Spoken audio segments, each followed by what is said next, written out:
சார்பாக முதலில் வணக்கத்தையும் தெரிவித்துக் கொள்கிறேன். ஒரு மனுஷனோட அடிப்படை தேவையே உணவு, உடை, உறவிடம் நீரின்றி அமையாத உலகு என்று வள்ளுவர் பெருமானை வாங்கிக்கிறாங்க. ஒரு அடிப்படை தேவையான தண்ணீரை கூட வழங்குவதற்கு ஒரு மாவட்ட நிர்வாகம் இருக்கு, வருவாய்த்துறை இருக்கு, வட்டார வளர்ச்சித்துறை இருக்கு. நீங்களாம் என்ன பண்றீங்க? ஒரு அடிப்படையான தண்ணீர் அந்த ஊர்ல வாழ்ற மக்களுக்கு ஒரு கழிவுநீர் முறை கூட ஏற்பாடு பண்ணாங்க. எல்லாரும் உங்களுடைய வளர்ச்சியை மட்டும் பார்த்துக்கிறப்போ ஒரு வளர்ச்சித்துறையும் ஒரு வருவாய்த்துறை இருக்கு. இது பல சொல்றாங்க. ஒரு 2 வருஷமா நாங்க மனு கொடுக்குறோம், யாருமே கண்டுக்கிறதுல பண்றாங்க. அப்ப என்ன இருக்கும்? யார் வேணாலும் என்ன வேணாலும் நீங்க பண்ணுங்க, நாங்க ஆட்சியிலேயே அதிகாரத்தில் இருக்கோம், உங்களால ஒன்றும் பண்ண முடியாதுன்ற அந்த ஒரு திமிர்பரமான ஒரு இடத்துல இருந்தனால இதுவரைக்கும் இந்த மக்களுக்கு எதுவும் நீங்க பண்ண மாட்டேன்றீங்க. ஏன் அந்த மாவட்ட ஆட்சியருக்கு தெரியாதா?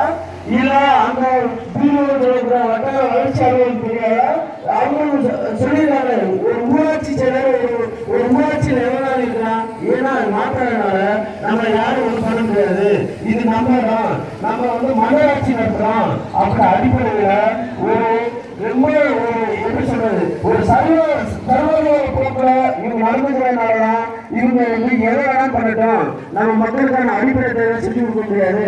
இதே ஒன்று வேற எனக்கு தண்ணி வரும், நாங்க வீட்டுக்கு ஒரு 1000 ரூபாய் செஞ்சு கொடுக்குறோம் சொன்னா தண்ணி சொல்றோம், உடனே தண்ணியை கொடுத்துருவோம். அதை இந்த பொருளுக்கு இது பண்ணணும், நாங்க தனிப்பட்ட முறையில் கவனிக்கலாம் அப்படின்னு சொல்ற பணம் இப்படி விஷயத்துல மட்டும் குறியா இருக்கிற இந்த ஊராட்சி செயலர்கள் வன்மையாக கண்டிக்கிறோம். நாங்க சார்ந்த இவங்க உடனடியாக இந்த மக்களுக்கு நீங்க தேவையான விஷயத்தை செய்யலாம் அப்படின்னா அடுத்த கட்டமாக மாவட்ட ஆட்சியர் அலுவலகத்துக்கு முன்னாலேயே நாங்க போராடுவோம் என்று தெரிவித்துக் கொள்கிறோம். இந்த மக்கள் நாங்க கேட்கிறது அடிப்படையான தேவைதான். ஒரு மனுஷன் வாழ்றதுக்கு என்ன வேணும்? அடிப்படையா தண்ணி வேணும், அதே மாதிரி இருக்கிறதுக்கு இடம் வேணும், அந்த இடத்துல சுத்தமா இருக்கணும். சாக்கடையில இதுல வாழ்றதுக்கு இந்த உங்க மக்களால வேற என்ன நினைச்சீங்களா? இதே உங்க வீட்லயும் இல்ல நீங்க சார்ந்த விஷயத்திலையும் இந்த ஆட்சியர்களா இருக்கட்டும் இல்ல அதிகாரிகளா இருக்கட்டும், நீங்க இதே மாதிரி இந்த தண்ணியை குடிச்சு எடுத்துக்கிறீங்களா? உங்க வீட்டுல ஆரோ மிஷின் மாட்டிக்கிறீங்க, இல்ல தேவையான எல்லா வசதியும் பண்ணிக்கிறீங்க. அப்ப இந்த மக்கள் உங்களை பார்க்கறதுக்கு இவங்க என்ன பண்ணிட முடியும் அப்படின்ற விஷயத்த நீங்க தெளிவா காமிக்கிறீங்க. ஒரு அரசாங்கத்தோட எஜமானவர்களே மக்கள் தான் அப்படின்றத நீங்க உணர மறுக்கிறீங்க. அப்படி அந்த விஷயம் உங்களுக்கு தெரியல.